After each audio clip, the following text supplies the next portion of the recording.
అయితే చాలా దినగా రెడీ అవుతూ బండి మీద అయితే వాళ్ళ అమ్మ వాళ్ళ ఇంటికి వెళ్తూ ఉంటుంది. ఇక తను ఇంటి తాళాలు సంపాదించానని వాళ్ళ అమ్మకి చెప్పడానికి చాలా ఆత్రంగా వెళ్తూ ఉంటుంది వల్లి. అలా వెళ్ళేసరికి ఇక చాలా హ్యాపీగా ఫీల్ అవుతూ ఉంటుంది. ఇక వాళ్ళ అమ్మ వాళ్ళ ఇంటికి వెళ్ళి హారన్ కొడుతూ ఉంటుంది. అలా హారన్ కొట్టగానే ఏండి ఆవిడ గారండి, ఎవరో అప్పుల వాళ్ళు వచ్చారు, హారన్ కొడుతున్నారు అని చెప్పేసి అంటూ ఉంటారు. ఇక వల్లి అయితే హారన్ కొడుతూ ఉంటుంది. అలా వాళ్ళ అమ్మ వాళ్ళ ఇంటి ముందుకు వచ్చి హారన్ కొట్టగానే వాళ్ళు ఎంతకీ రాకపోవడంతో అలా చూస్తూ ఉంటుంది. వల్లి అయితే హారన్ కొడుతూ ఉండగా వాళ్ళ నాన్న అయితే, ఏండి ఆవిడ గారండి, ఎవరో అప్పుల వాళ్ళు ఇంట్లోకి వచ్చేసేలా ఉన్నారు, హారన్ అలా అలా కొడుతూనే ఉన్నారు, ఇప్పుడు ఏం చేస్తాం అని కంగారు పడుతూ ఉంటాడు. లెగు వెళ్ళి చూడు అని అనేసరికి లేదు లేదు అని కంగారు పడి లోపలికి వెళ్ళిపోతూ ఉంటాడు. ఇక భాగ్యం అయితే లేచి అలా చూస్తూ ఉంటుంది. అమ్మో నా కూతురే అని చెప్పేసి షాక్ అవుతూ ఉంటుంది.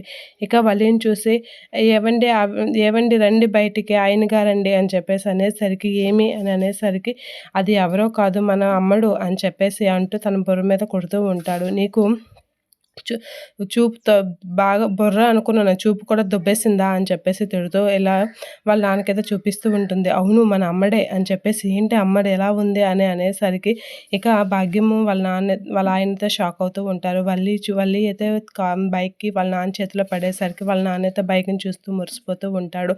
ఇక వాళ్ళ అమ్మ అయితే వల్లిని చూసి మురిసిపోతూ ఉంటుంది. ఏంటి అమ్మడు ఇలా రెడీ అయ్యావు అని చెప్పేసి అనేసరికి ఇక ఆ వల్లి అయితే తను కళ్ళకున్న కళ్ళద్దాలు తీసి వాళ్ళ అమ్మకి పెడుతూ ఉంటుంది.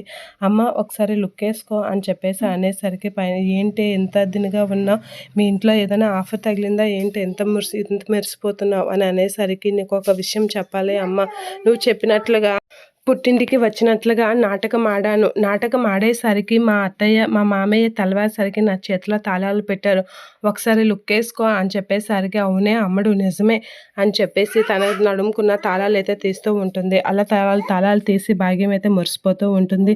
నిజమే నువ్వు నిజంగా సాధించావే అమ్మడు అని అనేసరికి మరి వల్లియా ఏంట, సాధించానమ్మా అని చెప్పేసి అంటూ వల్లి అయితే అంటూ ఉంటుంది. నువ్వు చెప్పినట్లుగా చేసేసరికి మా మామయ్య గారు కడిగిపోయి తెల్లవారేసరికి నా చేతిలో తాళాలు పెట్టేశారు అని అనేసరికి నిజంగా కోడిగుడ్డు పొదిగాక పిల్ల వచ్చినప్పుడు పడే ఆనందము ఇప్పుడు నాకు తెలుస్తుందే తల్లి అని చెప్పేసి వాళ్ళైతే మాట్లాడుకుంటూ ఉంటారు. ఇప్పుడు నేను చక్రం తిప్పబోతున్నాను, ఇక నర్మదకి ప్రేమకి నా సంగతి ఏంటో చూపిస్తాను అని అనేసరికి నిజంగా నువ్వు నా మాట మీద వెళ్ళడం నువ్వు ఎంత సాధించావో చూసావా అని చెప్పేసి భాగ్యం అయితే మురిసిపోతూ ఉంటుంది. అలా మురిసిపోయి చాలా హ్యాపీగా ఫీల్ అవుతూ ఉంటారు వాళ్ళ అమ్మ నాన్న. ఇక వల్లి కూడా చాలా హ్యాపీగా ఫీల్ అవుతూ ఉంటుంది.